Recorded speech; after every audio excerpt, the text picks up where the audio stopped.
I'm going to read Psalm 120. It says, "Flee for relief from bitter foes," from verse 1 to 7.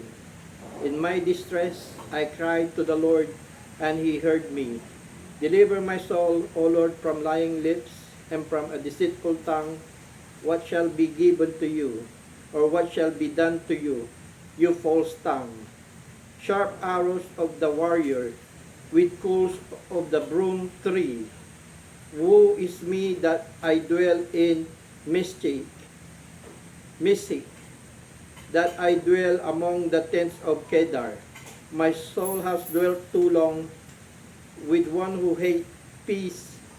I am for peace, but when I speak, they are for wars."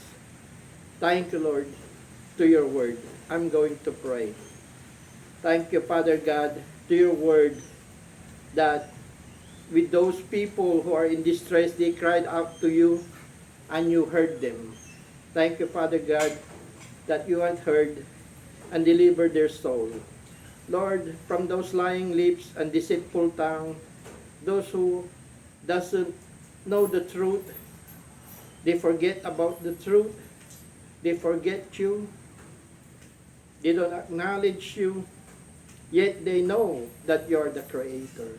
Lord, let it be upon them what you have said here, be upon them. Whoever would hear this and read this of your word, thank you, Father God. And thank you for the peace, Lord, for the peace that you have given to your people, your chosen one, to all nations, Lord. Yes, Father God. Thank you, Lord. In Jesus' name I pray. Thank you, Lord Jesus. Thank you, Holy Spirit of God. In your name, Father God. Amen and amen. Amen.